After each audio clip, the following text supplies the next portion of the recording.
And when we pivoted into healthcare, it became a lot more complex, right? But we accept that challenge. Today's guest is Peter Faist, CEO and founder of Staffy Health. He pivoted from hospitality to healthcare, runs a 20,000 worker platform, and built Salus to digitize credentials and fight credential fraud. Out of necessity, we created a credential management system that digitized that. And so I asked to look at the forgeries, and when they sent them, I was like, I thought that they were the real thing. I was like, I feel like it's the forever cat and mouse game. Right. It's always the law that's one step behind the criminal. Right. Not everybody in the system is going to be completely honest. And there was a nurse in BC had falsified all her credentials and treated, I think, 1,000 patients in the BC healthcare system. And, how did we end up here today? Where do we go from here? What's the future hold?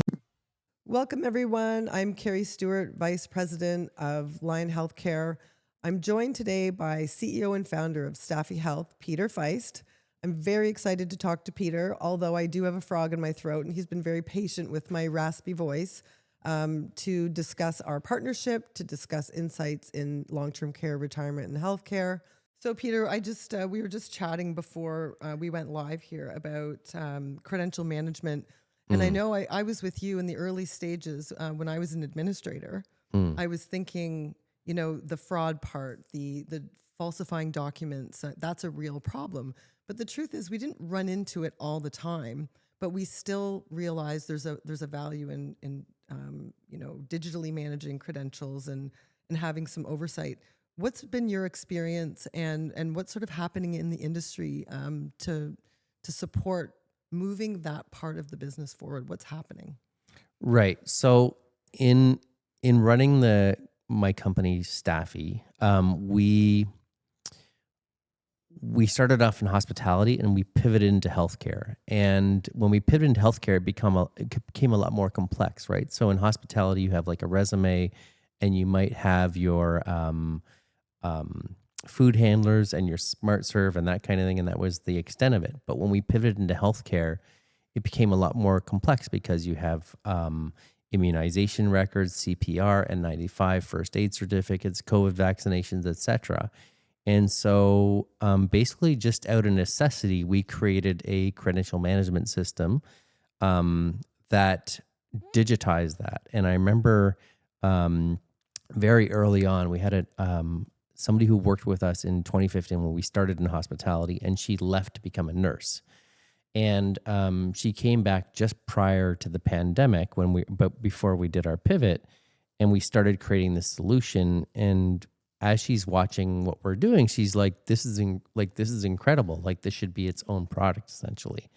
And so, 5 years later now, we've come full circle and we've created a digital credential management solution that we call Salus. And so what we're doing with that is we're using AI and automation to achieve very high compliance amongst our workforce, so that, the workers that aren't compliant don't get to take shifts with our clients, for example. So, and then we've also now started creating its own, we've started white labeling what we've created internally and making it available to our clients. So it's a credential management solution that you're very well familiar with that we call Salus.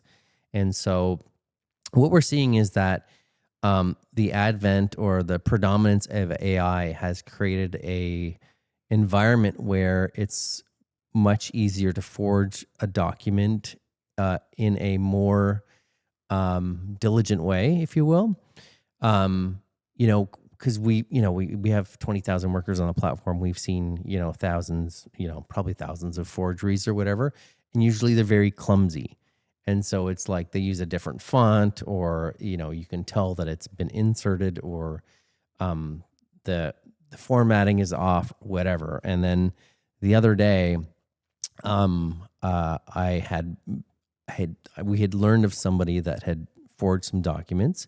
And so I asked to look at the forgeries, and when they sent them, I was like, I thought they were the real thing. I was like, no, send me the forgeries. And those forgeries were actually the documents that they had produced. And it was like, it's getting to a level where it's hard to distinguish between what's a forgery and what's not. And so In Ontario specifically, we have the HSPCOA, which we rely on, but it's becoming more and more difficult to discern what's fake and what's real. And so that's another reason why we've created this credential management solution. Amazing and very timely, as it turns out. So if we zoom out a little bit, one of the things when you and I met and got to know each other a little bit as we did some work together, one of the things that stood out for me was that you not only pivoted into healthcare, but you did so with a profound sense of responsibility for being part of the solution. And that was something that resonated with me in our conversations. So from a values perspective, your company, Staffy, and then your product, Salus, what is it predicated upon? What's the value system? What's your hope in terms of contributing to healthcare in Canada? Well, I think that, so initially when we pivoted, it was, it was just when COVID happened basically. And we were in a position where the workers on our platform, they have a primary source of income and they use Staffy as a secondary source of income. And when the pandemic happened, the hospitality workers had lost both their primary source of income and their secondary source of income. And they were desperate. They were like, how am I going to pay my rent? How am I going to pay the bills? How am I going to pay for my groceries? And this is before all of the government programs had kicked in. And so we started looking around and saying, how can we help the workers get work? Because everybody is, in a very desperate and potentially dangerous situation. And so we started asking our existing clients if they needed help, essentially, if they needed help with what they were doing and that kind of thing. And we had approached some companies like Costco and Sobeys and those type of companies to whether they needed workers, and some of them did, and Instacart was one of them as well. But what ended up happening is that the healthcare companies that we worked with as in hospitality, so every LTC, every retirement home has a kitchen essentially, and so we were staffing those kitchens. And so when we reached out and said, "Hey, do you guys need help?" they were like, "Just send us everybody as quickly as possible," because they were having, whenever there was an outbreak, they would experience staff shortages of 30 to 50%. So they would lose half their staff almost immediately. And so we took the hospitality workers and we repurposed them as dietary aides, cleaners, housekeepers, etc. And of course, the LDCs were just happy to get anybody in. And once they realized how helpful we could be, they then started asking us for RNs and RPNs and PSWs. They're like, "Do you guys have those?" And I was like, "No, but I guess we could figure it out." And that's when we started to pivot. So it really came out of a desire to help the workers, but also to make the healthcare system, more efficient. And, traditional agencies tend to have very, very large markups. And this is at a time when, some of those traditional agencies were taking advantage of the situation, charging the clients $150, $200 an hour for a nurse that they were still paying, $30 or $40 an hour, or whatever the case may be. So we were able to come in and say, "Hey, you just offer whatever you want on the platform and we charge our service fee." And then most of them, even with those markups, would pay under what they were paying prior to the pandemic. And so that desire to, increase efficiency amongst the agency model that we were, trying to help in the hospitality industry really converted over into healthcare. And so they weren't taking these huge markups. They were just paying a reasonable amount. And the workers were winning because they would get paid, a little bit more than they would with a traditional agency. And the healthcare system was winning because they were paying less than they would normally pay. So more goes into patient care. And so really that's been the overarching theme as to what we do as a company, both in Staffy Health and now with Salus, is how do we help the system be more efficient, essentially? How do we reduce costs? How do we, make it easier for a worker to start work or to go somewhere else? Or how do we make it so that we reduce fraud and that kind of thing in the system. And so that's really been largely the impetus for everything that we do. Amazing. So what I'm hearing is that really we're talking about efficiencies, and that's been a theme across many conversations that I've had with people who are in healthcare, in operations, in strategic planning, employee engagement, resident satisfaction. Part of what we're really focusing on as leaders in the healthcare space now is how can we be more efficient? And I know I've asked this question to other guests, but I'm intrigued by the answers I'm getting is what do we do with that time? Like when you're more efficient and you can sort of get those to-do lists checked off in an automated way and free up your thinking time, free up your ability to interact. How do you see yourself, your team, your product, what you're doing to address efficiencies? How do you feel like you're having an impact on the people we serve, Peter, essentially? Yeah, I mean, when I relate it back to what we're doing, like there's one company that we're talking to, and they have 10,000 employees, and they have 3,000 to 4,000 turnover of those employees per year, kind of thing, which is pretty standard kind of thing, right? So it's not abnormal, I don't think. And when you talk about how they have to spend so much time vetting and onboarding and all those things, and spend significant resources doing so, like I think they have a team of like 12 to 15 employees that do this for them. It's like they're spending time just doing administrative work that is important, but essentially it's inefficient to do it in that way, And so when you can take away that inefficiency, then logically, you would think that they could spend more time working on things that are important, like patient care, dealing with different issues, that kind of thing. And for us, as a company, as a marketplace, it means we can spend more time, serving our clients and that kind of thing, and dealing with different issues and making sure that we're filling every shift that is possible. And if we're dealing with administration and efficiency, that makes it less viable to do so. So ultimately, I think it leads to better patient care because you're in an environment where you're taking away all the things that are necessary, but ultimately they don't contribute, And so that's how I think it, impacts that. So if you look at sort of what are the top 5 things burdening the healthcare system, specifically in long-term care and retirement, it really focuses obviously on the gap of care, so staffing, but then it's the burnout piece. And I think what you're saying is that we have a formula. If we start to look at automating some of the tasks, the things that are not related to direct care and not related to relationship building, not related to spending time getting to know people. And then if you flip the script on that, Peter, and we think about taking care of people, we're looking after people. They're vulnerable by nature of being in the system.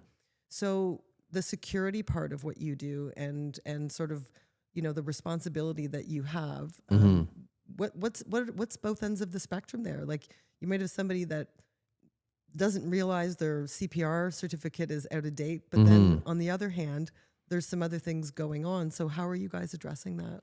For sure. So, I think it's really interesting. So when we started working on the credential management piece, we realized how much, efficiency it creates within the system essentially.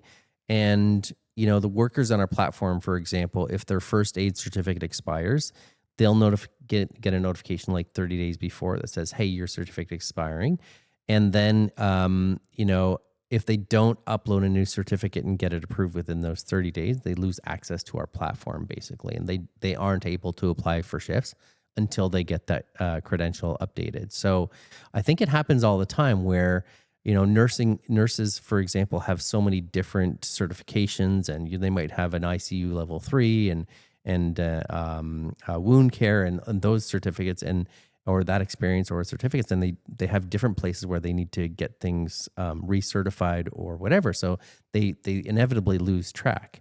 And so we're creating a system that will address that gap and make things more efficient for them. And when they need to like switch jobs or pull up a certificate that they, have to provide evidence for or whatever the case may be, it's very easy for them to do so. So we've seen that. And then on the other end of the spectrum, there are cases like there was a nurse in BC who had falsified all her credentials and treated, I think, 1,000 patients in the BC healthcare system. And so there's currently a class action lawsuit because that's basically just a person off the street that was treating them for, who knows what in a private, intimate setting. And like, can you imagine if you were that person and you had been treated by this person, how would that impact you and how would you feel about that? So it's a pretty huge issue. And so I'm actually working on this other project, and we've called it Safecare for now. It's the working name. I don't know if that'll end up being the name we go with, but it's basically a digital passport that associates your credentials with a biometric footprint of who you are. So part of that process, the first process, is to validate who you are. So we take your government ID and then we take a photo or like you take a picture or whatever. And so you verify that your face matches this government ID. And then we go one step further by creating an association like a digital storage or digital passport to say, here are the passports for that digital ID. So our intention is to go direct to source with all of those credentials. So if it's a first aid certificate, verify with the first aid company that generates them that this person is the certificate and this belongs to this person, kind of thing. Right. So if we can validate who the person is and then validate who the credentials are, or with either CNO and all those kind of things, I mean, that's a huge step forward to eliminating that sort of fraud and impersonation in the healthcare system and preventing those type of things from happening. So I think it's hugely interesting. It happens in the U.S. There's been a number of stories of recent years of nurses doing the same in the U.S. It happens in Canada. It happens in Ontario. There are, many nurses or not nurses, but a lot of PSWs or people that are forging documents. And so we're trying to make sure that's not happening, because ultimately it impacts the patient. And that's, the impetus why we exist, essentially. For sure. I'm thinking about, how did we get here in my existential brain? Right. Like, how did we end up here? Because I'm always thinking to myself, the system produces what the system's designed to produce, right? So we have this gap in care. We have this incredible need for people to join healthcare. We have really important people to look after at really important periods in their lives. We have families that are in the sandwich who are deeply affected by how their loved ones are looked after. They're deeply affected by the confidence that they have in healthcare providers and workers. And then we have, how this all parlays into immigration, how this all parlays into policy and government. And, we have this overburden of, regulatory responsibilities and documentation and things that are really distracting us from maybe paying attention to the nurse that doesn't really have her documents and isn't practicing at the scope that we would expect.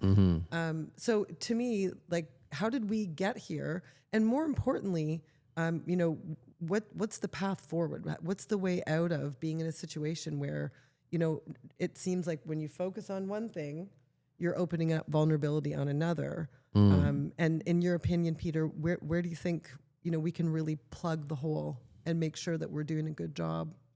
Yeah, I mean, I don't have the healthcare background that you and many others do. I mean, I was in IT before I started my company, and then I started my company in 2015. It was in hospitality, essentially. So I don't have that same. Yeah, I don't have that same historical knowledge that you and many others do.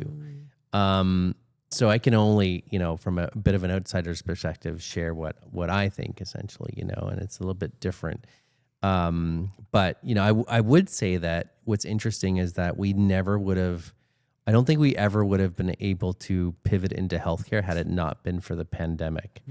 And I'm certain of that. I'm certain that we approached hospitals or LTCs and that kind of thing before the pandemic and said, hey, we have this model and we want to have nurses that you can get on demand, we would have been like escorted out of the premises basically, right?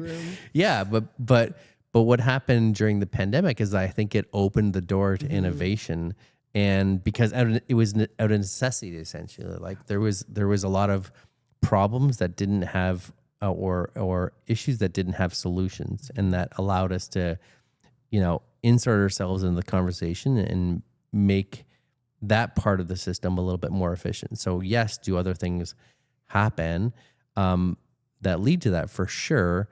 And I think, the pandemic was kind of a pivotal moment for the healthcare system where it changed the narrative a little bit, And so what I think is that it's kind of like an overall process of eliminating those things, eliminating the inefficiencies and leveraging different technologies to help them.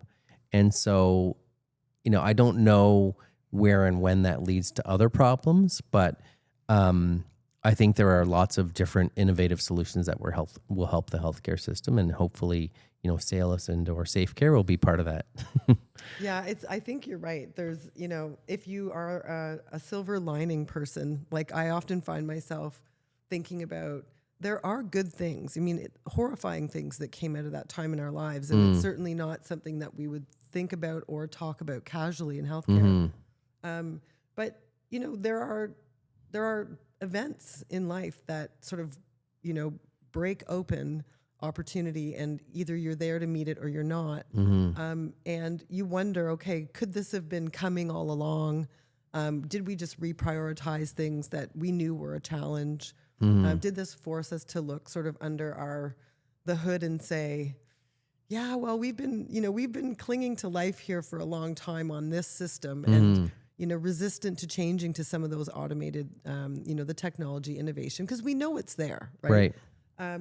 And so I think it's been an interesting exercise to see who's entered into healthcare, Peter. How broad the thinking is and how many conversations are going on. And what's interesting is whether or not you've spent your life in healthcare or not, what I'm finding is people are talking about the people thing. They're talking about, how do we stay connected? Right. How do we dull or even manage the messaging around AI? Because right now, people think, they're going to be taken over by robots or they're going to be replaced. Right. So what's the leadership responsibility here? What's the message? Right. And I think, it's fascinating to me as I meet different people from different backgrounds who are in healthcare today. Because similar to you, I was also in technology and found myself in healthcare. Right. That we're expanding our breadth of knowledge, our minds, and reworking some of the things that maybe would never have landed here if it wasn't for the pandemic. And so my question would always be to myself, to you, to my husband, who's also in healthcare, to the CEO of the company I work for. So you're here and you're part of this. What is your sense of responsibility? What do you feel? And are you a convert? Like, are you staying in healthcare? Is this where you feel the most purpose? Would you leverage out again? I would love to know if you're here to stay. Yeah, I mean, that's a great question. And I think that, as a company, we're definitely dedicated and focused on healthcare as a whole because of the inefficiencies that we've seen in the system. And so, and I hate to keep talking about our product, but so the credential management system is just the first step in basically creating an HRIS system for the Canadian healthcare system. And the reason why we're doing that is because the products that are out there are extremely expensive. You need to hire a third-party company like PricewaterhouseCoopers or, somebody else to put it in for you because it's so complicated. It doesn't work in the way that anybody wants it to. So whether it's like UKG or Workday or whatever, everybody that uses it says we use it because there's no better solution. And so we see that as an opportunity to make the system better and more efficient overall. So, the credential management system is just the first piece, but we've got, a scheduling system, an applicant tracking system, a time and attendance system, payroll, an automated recruiting system. So all of those things, which will culminate into an HRIS system, which, if they use, Workday or UKG, it'll be a lot less expensive. And, or if they, use different piecemeal things to accomplish that, they might have, 5 or 10 different applications to do that. They'll be able to do it with just one application kind of thing. And, the reason why we're so passionate about healthcare is because we started in hospitality. So we were helping restaurants, when somebody called in sick, a dishwasher or line cook or whatever the case may be. And that was great. But, excuse me, we pivoted into healthcare, and now we, are helping LTCs and retirement companies at the time to, save lives and to make their operations more efficient and or fill in those huge gaps of patients or of staff that are ultimately serving patients and helping achieve those, ratios that are best for everybody. So I think that's one of the most important things that we're doing is like we went from putting restaurants and, dishwashers and servers into restaurants, and now we're like helping maintain patient ratios in the healthcare system. And that's a lot more, it's a much more, reasonable thing to be like proud of, is like now we're helping the healthcare system, helping patients and helping, maintain, quality of care within the healthcare system. And I think that's a pretty cool thing to be doing. And, beyond that, I think we can help make the system more efficient, because I think there are a lot of inefficiencies, and it's not through anybody's fault or whatever the case may be. It's just like, they've had to deal with the hands that they were dealt and do the best that they can. And, if we can help them make those decisions or reduce those inefficiencies, I think that's a great place to be. But you have a lot of experience within managing a home. So you have a lot of those, ideas of what happened. So let's turn the tables on you for a little bit. I Like, love it. what do you think? I think for me, I always say I felt when I was running retirement and long-term care homes, I felt like I was the mayor of a small city. And I always felt I was at my best when I was supporting families who were dealing with difficult dynamics, supporting residents with just face-to-face time and really hearing how are you? How are things going? And developing a trusting relationship where they might share something with me that I would then manage from a perspective of not having it interfere with their relationship with their direct care provider. So it's a tricky business in terms of building relationships. What I'll also say about that experience is anytime I was spending time with my staff or spending time with residents or spending time with families, there was always this impending doom behind me that was,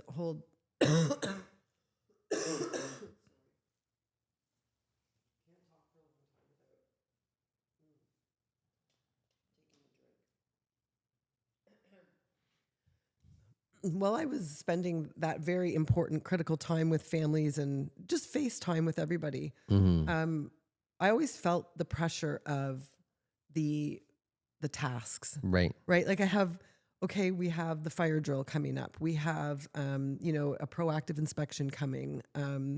We have to respond to a critical incident that took place at 3:00 in the morning. So, I'm not saying those things aren't important, because they are. Right. It just pales in comparison to the data that comes out of spending time with the people who are doing the work and spending time taking care of the people who are taking care of people. Right. But also, if you imagine being a family member, Peter, where you're, a top billing lawyer in a law firm and you have an aging mom or dad, and you're also the, acting power of attorney. So, day in and day out, you're getting phone calls, you're required to be part of a process. And so managing those relationships and doing our best to know when to call, know when we can, take a little bit of pressure off the families. Those are things that, are really, really complex, and they're happening en masse every single day.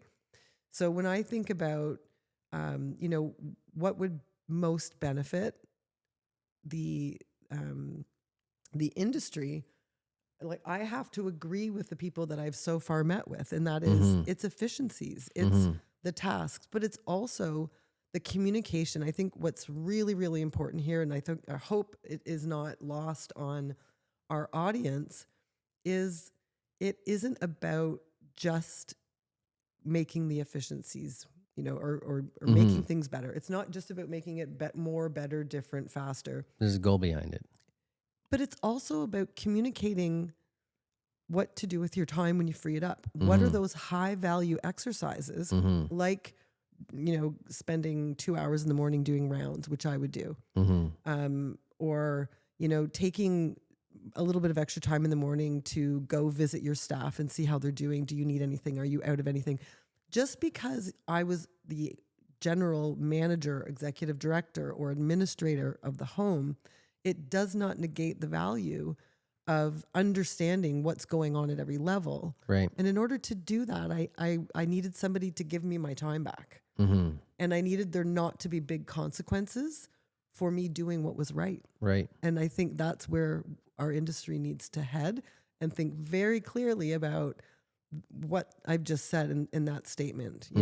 Give your leaders permission to do the right things well, and take everything else off their plate with efficiencies and automations. Right. And I think that, that leads to better patient care, because if you can spend more time with your employees and or your patients, or whatever the case may be, then that's going to lead to higher retention. If you have higher retention, then higher retention means better patient experience. And so it all, seems to match up with itself. It's all linked together, right? And when you think of it from a servant leadership perspective, I often remind my team, I mean, you and I are in some ways competitors, and in some ways, we're partners. And I always, when we're on our team calls in the morning, I'll say to my team, do you think this is a 2-week turnaround, or do you think this is a 2-day turnaround? When do you think we should have this done? And obviously, the average person would say, oh, I would love 2 weeks to do it. And then we have a conversation about, so if it's your grandmother, if it's your grandfather who you're withholding care from because you're going to do something in 2 weeks rather than 2 days, or you're not going to get better at something faster and more urgently. Right. How would you feel if you knew the solution was out there, but you just didn't apply it? Right. We have to hold ourselves as members of this group of people who are performing these, magical things for our vulnerable population. We have to take that really seriously. So if we can get it done in 48 hours rather than 2 weeks, let's do that. Let's collectively subscribe to that value system.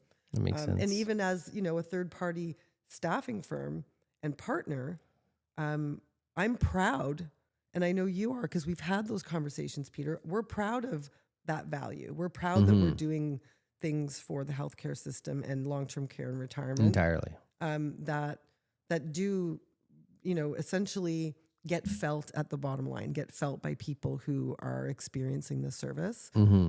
So, I'm very proud of all of us for doing our thing, as they say. And talking today with you, and certainly, examining technology and sort of the existential solutions that we're looking for.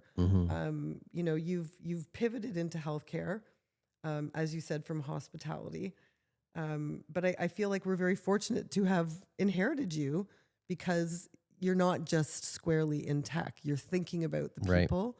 And spreading that kind of value around. So I think that's a really important piece for all of us to remember. Yeah. Well, I mean, I myself experienced a lot of what happened during the pandemic, because my dad was in an LTC at the time, not an LTC, in a retirement home, my parents were living there. And so, unfortunately he passed during the pandemic, but it was something that I was able to witness firsthand, is some of the, the amazing people that work in healthcare and LTCs and retirement homes and that kind of thing, but also some of like the chaos that happens a lot of the time as well. So it was pretty, overwhelming, and it was, but also very enlightening and very, positive, because we saw everybody that was trying their hardest to make things as comfortable as possible and that kind of thing. So it was very interesting to see. So, I appreciate that. And I appreciate that we've been able to give back in some small way, and help the healthcare system, I feel. And, I think that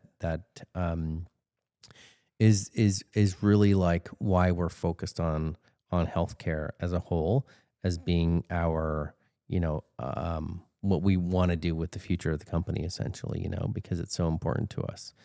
And I think now we're seeing other things. Like we're seeing, there's been a lot of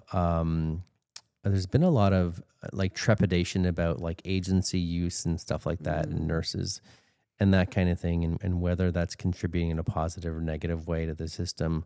But then you're also seeing like it, and I've seen two examples now of, it happened in Manitoba first, or I saw the first example where they've eliminated a lot of the agency nurses now, and now we're seeing pushback from the people on the front lines, because now they're saying we're burnt out, we're working too much overtime, and that kind of thing. And then we're seeing, then where's then the solution, right? And if it so happens that they completely eliminate agency nurses in other jurisdictions, what happens when there's an emergency? What's happened when people get sick? Like, what do you do? Where do you get the pool from if those companies no longer exist? I think, the one thing our CEO, Zafir, and I have talked about was, I too had an allergy to third-party staffing. Right.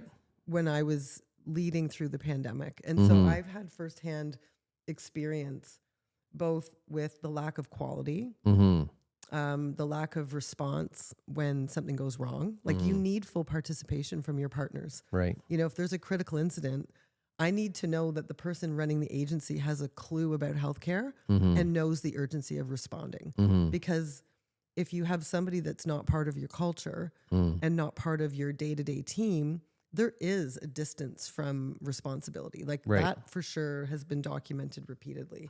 So, and I also woke up at 3 a.m. to phone calls that the person that was going to be coming in at 7 a.m. couldn't make the shift. Right.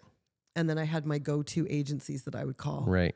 And I would feel extremely indebted to the person who answered the phone at 3 o'clock in the morning. So there was a bunch of moving parts. And I think people put their shingle up and said, I'm an agency, I know people.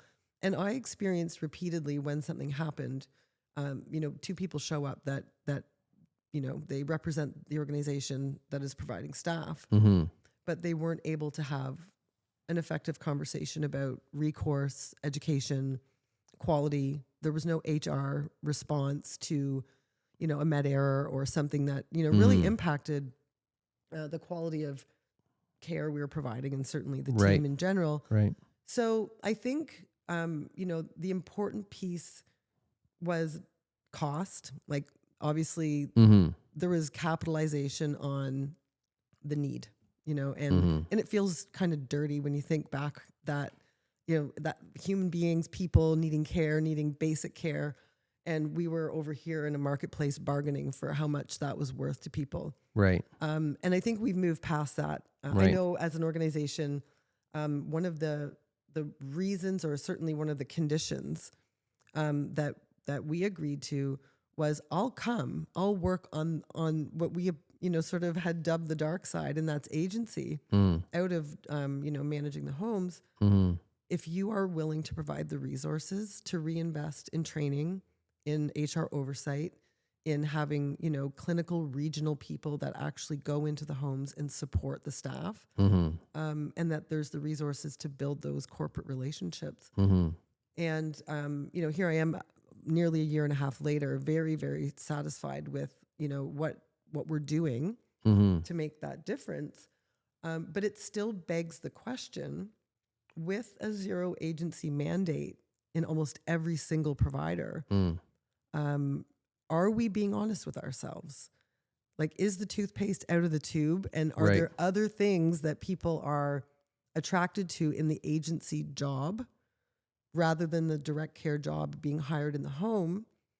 Are there just things they like better about being more free, having to Yeah. design their job? Like, Yeah. are we ever coming back from that? Right. Yeah. I mean, we see that.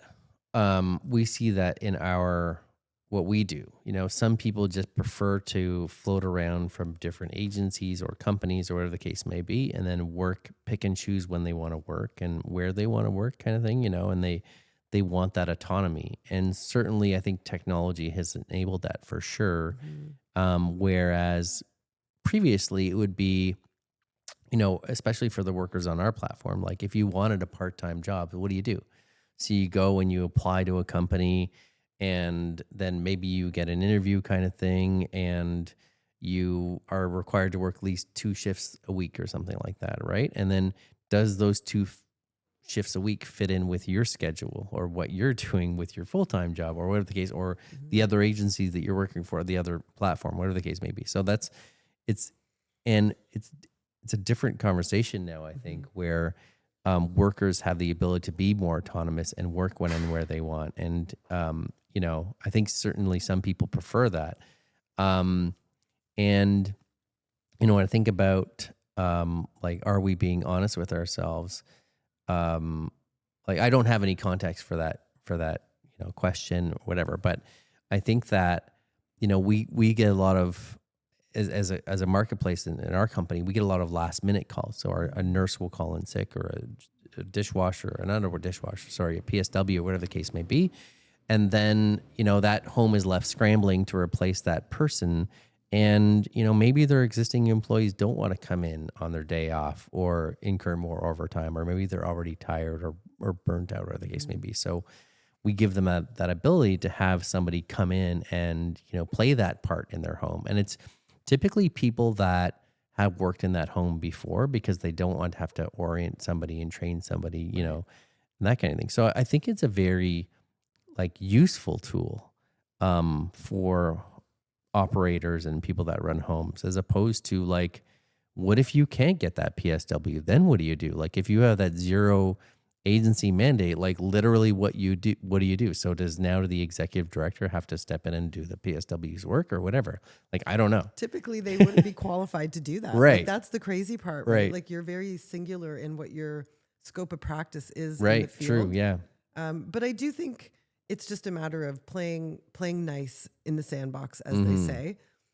So, you know, having a value of being a partnership, like, we're very much about partnership with the industry, versus, you know, what can we get out of this? What can we, you know, how can we buy a bigger house, drive a nicer car? Yeah. You know, do all those fancy things on the back of the healthcare system. Like, that's not, you know, how we go and put one foot in front of the other. Right. So I think it's important, you know, just to figure out, and that's really why we're here, Peter, is fleshing out insights and things that, you know, coming from people who are either squarely in the healthcare industry or touching it in some way. Let's find out what they know, how they feel, and how can we incorporate some of those insights into just doing a better job. And it's also recognizing, for me anyway, when I think back to those, you know, 2019, 2020, and how terrified we all were, but we went anyway. Right. It's also just saying, like, thank you for providing us with, like, the lived experience that we're motivated to do a better job for you on the front lines, for you, the families, for you, the residents that are receiving care. They showed us what we needed to see. They spoke truth to power. And now we have this incredible opportunity to, as you said earlier, really automate and, you know, perfect the process. Right. And I would argue give us the gift of time, so that we can do a better job with those, you know, connected relationships that we seek to have. I think it's really interesting because, like, we've been doing the same thing as you have, in terms of, like, visiting our clients and spending time with them, and they have a lot of valuable insights. Like, we went and visited a home that was quite a far away. We took a while to get there, and just the insight they had was extremely valuable. Like being in a remote location, and some of the things that we thought was helping them wasn't necessarily accurate. Like we have a geo tracking system, for example, or geo-fencing ability, but then some people were reportedly sitting in the parking lot and then clocking in for their shift or whatever. And so now we're designing a solution like a QR code where you go in and you have to scan a QR code, and that QR code rotates every once in a while. So you can control what the mechanism is to prevent those things from happening, So I think you have to understand that not everybody in the system is going to be completely honest and have integrity. And so I think we can develop technological solutions to make that the case, or to prevent that from happening. I feel like it's the forever cat and mouse game. Right. It's always the law that's one step behind the criminal. Right. It's always like, okay, we've got to up our technology, but we accept that challenge, I think, and I think that for me is why it's so important to keep talking and to keep, just fleshing those things out. Number one, how did we end up here today? Well, I think it was my husband introduced us, and I was just industry curious, and you and I had a great conversation. I think you circled back at some point, and we were supporting each other in like best practices for relationship management with the mutual agency approach that we share, and that's led to a pretty cool partnership.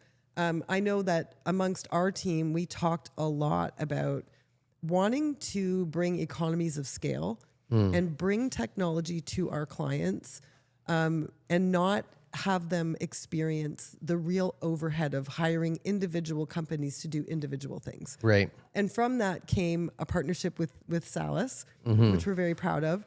And we're currently onboarding with our team, to use it ourselves, so that when we send out our documentation to our clients, they're getting it in this incredible, little package that is the automation. Yep. We can feel a lot more confident. I know for me, I sleep better at night knowing that there's very little to no chance that fraud is getting through, but just also providing a user experience for my team that's exciting. Right. They've gone from the manual process now to this digital process, and that's really exciting for them. It means that, again, we're freeing up their time to develop as leaders. Yeah. So it's awesome. We're very excited, and we thank you for that.